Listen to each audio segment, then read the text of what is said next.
तो दोस्तों आज हम फिर से आपके लिए लेकर आए हैं देश दुनिया की तमाम ताजा बड़ी खबरें। सबसे पहली बड़ी खबर में आपको बताएंगे दोस्तों कि प्रधानमंत्री मोदी के भारत पहुंचते ही अमेरिका से भारत को लगा तगड़ा झटका। अमेरिका ने 190 करोड़ रुपए की भारत की रोक दी फंडिंग। मोदी अमित शाह की उड़ी नींद। भाजपा के विवादित विधायक एमएलए टी राजा सिंह ने बॉलीवुड के खानों पर साधा निशाना। कहा उन्होंने कभी भी अपनी फिल्मों में अच्छा मैसेज जनता को नहीं दिया। महाकुंभ में डुबकी लगाने के बाद गौतम अडानी पहुंचे अजमेर शरीफ दरगाह। पत्नी के साथ चढ़ाई चादर। पूरे देश में गौतम अडानी की चर्चा। संत प्रेमानंद महाराज से एनआरआई ग्रीन सोसाइटी के अध्यक्ष ने मांगी माफी। बोले हमें आपकी पद यात्रा से कोई परेशानी नहीं, शुरू कर सकते हो आप पद यात्रा। गाजा पट्टी में इजराइल और हमास के बीच फिर छिड़ सकती है जंग। सभी बंधकों को रिहा न करने पर डोनाल्ड ट्रंप ने नेतन्याहू को दी खुली छूट। बोले जो चाहो गाजा में करो, हम नहीं करेंगे आपका विरोध। कुंभ मेले को लालू प्रसाद यादव ने बताया फालतू। बोले कुंभ मेले का कोई मतलब नहीं है, इसमें सिर्फ पैसों की है बर्बादी। तो दोस्तों सभी खबरों को आपको एक एक कर बताने वाले हैं। वीडियो को लाइक कर चैनल को सब्सक्राइब कर दें। इसी बीच पर तो दोस्तों अगली खबर की ओर। तो प्रधानमंत्री मोदी के भारत पहुंचते ही अमेरिका से लगा भारत को तगड़ा झटका। अमेरिका ने रोक दी 190 करोड़ रुपए की फंडिंग। जय दोस्तों आपको बता दें कि प्रधानमंत्री मोदी के अमेरिका से भारत पहुंचते ही अमेरिका ने भारत को तगड़ा झटका दिया है। दरअसल आपको बता दें कि अमेरिका ने 190 करोड़ रुपए की फंडिंग भारत की रोक दी है, जिससे मोदी सरकार की नींद उड़ गई है। दरअसल आपको बता दें कि एलन मस्क के सरकारी दक्षता विभाग ने भारत और बांग्लादेश सहित कई देशों के लिए लाखों डॉलर की फंडिंग रद्द कर दी है। अमेरिका ने भारत में वोटर टर्नआउट बढ़ाने के लिए भारत और बांग्लादेश को कई करोड़ रुपए की फंडिंग दी थी, लेकिन भारत सरकार इसको बढ़ाने में नाकाम रही, जिसके बाद अमेरिका की सरकार ने भारत को 190 करोड़ रुपए की दी जाने वाली फंडिंग को रोक दिया है, जिससे मोदी सरकार की नींद उड़ गई है। यानी अमेरिका जाकर भी भारत का कुछ भला नहीं हो सका। सिवित पर तो दोस्तों अगली खबर की ओर। तो बीजेपी विधायक टी राजा सिंह ने बॉलीवुड के खानों पर साधा निशाना। कहा उन्होंने कभी अपनी फिल्म में अच्छा मैसेज नहीं दिया। जय दोस्तों आपको बता दें कि हैदराबाद के विधायक टी राजा सिंह ने एक बार फिर से खान्स को लेकर विवादित बयान दिया है। दरअसल आपको बता दें कि टी राजा सिंह ने अपने संबोधन में बॉलीवुड पर बड़ा हमला बोला है। उन्होंने कहा कि भारत में जितने भी खानों की फैक्ट्री हैं, जितने भी खान जो हीरो हैं, उन्होंने कभी भी अपनी फिल्मों में अच्छा मैसेज नहीं दिया। हमेशा चोरी करो, डाका डालो, फरेब करो, यही इन खानों ने युवा पीढ़ी को अपनी फिल्मों से संदेश दिया। कुछ खान तो ऐसे हैं जो खाते यहाँ का हैं, कमाते यहाँ का हैं और कहते हैं कि पाकिस्तान में अच्छी सुरक्षा मिलती है। मैं कहना चाहूँगा जाओ ना, रोको ना, किसने आपको रोका है। तो ये बड़ी अपडेट आई दोस्तों कि किस तरह से टी राजा सिंह ने एक बार फिर से बॉलीवुड पर निशाना साधा है। इसी बीच पर तो दोस्तों अगली खबर की ओर। तो कुंभ मेले में डुबकी लगाने के बाद अजमेर शरीफ दरगाह पहुंचे गौतम अडानी, मिला सबसे बड़ा अवार्ड। जय दोस्तों आपको बता दें कि कुंभ मेले में डुबकी लगाने के बाद एशिया के दूसरे सबसे अमीर कारोबारी गौतम अडानी अजमेर शरीफ दरगाह पहुंचे हैं। उन्होंने हजरत ख्वाजा गरीब नवाज की दरगाह पर चादर चढ़ाई और दुआ मांगी। वहीं आपको बता दें कि गौतम अडानी के साथ उनकी पत्नी भी साथ थी और उनके भाई राजेश अडानी भी उनके साथ थे। वहीं आपको बता दें कि गौतम अडानी जैसे ही अजमेर शरीफ दरगाह पहुंचे तो सारे लोग उन्हें देखकर चौंक गए, जिसके बाद गौतम अडानी को ख्वाजा गरीब नवाज की दरगाह की तरफ से सबसे बड़ा अवार्ड दिया गया है और उनकी जमकर भी तारीफ की गई है। दरअसल आपको बता दें कि थोड़े दिन पहले ही ख्वाजा गरीब नवाज की दरगाह को हिंदूवादी संगठनों ने मंदिर बताया था और इसके खिलाफ एक याचिका भी कोर्ट में डाली थी। इसी बीच पर तो दोस्तों अगली खबर की ओर। तो संत प्रेमानंद महाराज से एनआरआई ग्रीन सोसाइटी के अध्यक्ष ने मांगी माफी। फिर से शुरू हो सकती है पदयात्रा। जय दोस्तों आपको बता दें कि मथुरा के संत प्रेमानंद महाराज को कौन नहीं जानता। देश से लेकर विदेश तक के लोग वृंदावन के फेमस संत प्रेमानंद महाराज की तारीफ करते नहीं थकते हैं।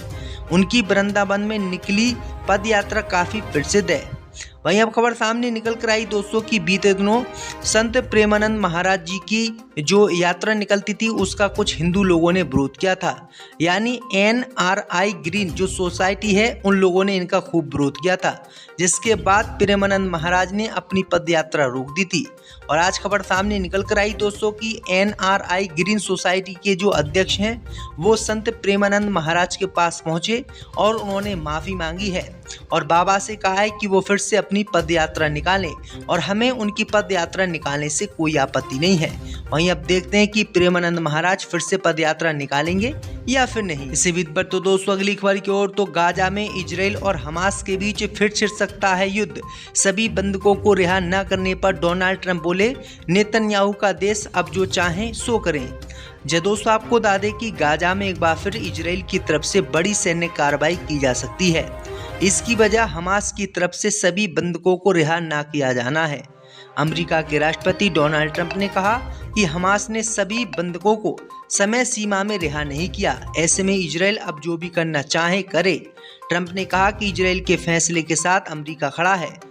आपको बता दें कि हमास ने शनिवार को 3 और बंधकों को छोड़ा था, जबकि अमेरिका और इजराइल ने साफ कहा था कि हमास को अब एक साथ सभी बंधक छोड़ने होंगे। इसके लिए दोनों ने शनिवार दोपहर 12 बजे तक का वक्त भी दिया था, लेकिन फिर भी हमास ने इजराइल के बंधकों को नहीं छोड़ा तो सिर्फ 3 बंधकों को। इसी को लेकर अब नेतन्याहू और अमेरिका हमास से नाराज हैं और फिर से गाजा पट्टी पर हमला करने की योजना बना रहे हैं। इसी बीच पर तो दोस्तों अगली खबर की ओर, तो उत्तर प्रदेश पुलिस भर्ती के लिए आई महिला अभ्यर्थी ने मांगा टाइम, बोली मैं प्रेग्नेंट हूं सर, 5 महीने के बाद दौड़ा दीजिएगा। दोस्तों आपको बता दें कि सर 4 महीने की प्रेगनेंसी है, अभी दौड़ नहीं सकती, मुझे बाद में दौड़ने का वक्त दे दीजिए। उत्तर प्रदेश कानपुर से अजब मामला सामने आया है। यहाँ उत्तर प्रदेश पुलिस भर्ती के दौरान एक प्रेग्नेंट महिला पहुंची। जैसे ही दौड़ का कंपटीशन शुरू हुआ, महिला भी दौड़ने लगी, लेकिन बीच में ही रुक गई। फिर उसने पुलिस अधिकारियों से आवेदन किया कि वो अभी 4 महीने की प्रेग्नेंट है और दौड़ नहीं पा रही है, इसलिए उसे 5 महीने बाद दोबारा मौका दिया जाए। महिला को इस बात के लिए स्वीकृति भी मिल गई है। आपको बताते चलें कि अब ये महिला 5 महीने के बाद ग्राउंड में दौड़ेगी और फिर इसका मेडिकल और जो कुछ भी है किया जाएगा। अगर ये पास हो जाती हैं दौड़ में तो इनको नौकरी भी दी जाएगी। यानी उत्तर प्रदेश पुलिस ने, उत्तर प्रदेश सरकार ने उनकी ये बात मानी है। तो ये बड़ी अपडेट आई दोस्तों, ये बहुत अच्छा काम उत्तर प्रदेश की योगी सरकार ने किया है। इसी बीच पर तो दोस्तों अगली खबर की ओर, तो लालू यादव ने कुंभ मेले को बताया फालतू, बोले कुंभ मेले का कोई नहीं मतलब। दोस्तों आपको बता दें कि आरजेडी चीफ और पूर्व रेल मंत्री लालू प्रसाद यादव ने महाकुंभ को लेकर एक ऐसा बयान दे दिया है जिनसे उनकी मुसीबत बढ़ना तय है।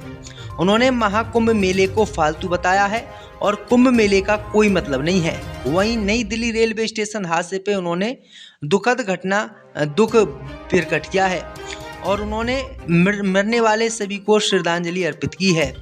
दरअसल आपको बता दें कि नई दिल्ली रेलवे स्टेशन पर मची भगदड़ में 18 लोगों की मौत हो गई है, जबकि 12 लोग गंभीर रूप से घायल हैं। घायलों का इलाज दिल्ली के लेडी हार्डिंग और LNJP अस्पताल में चल रहा है। शनिवार रात को यह हादसा प्लेटफॉर्म नंबर 14 और 16 पर हुआ। मरने वालों में ज्यादातर महिलाएं और बच्चे शामिल हैं।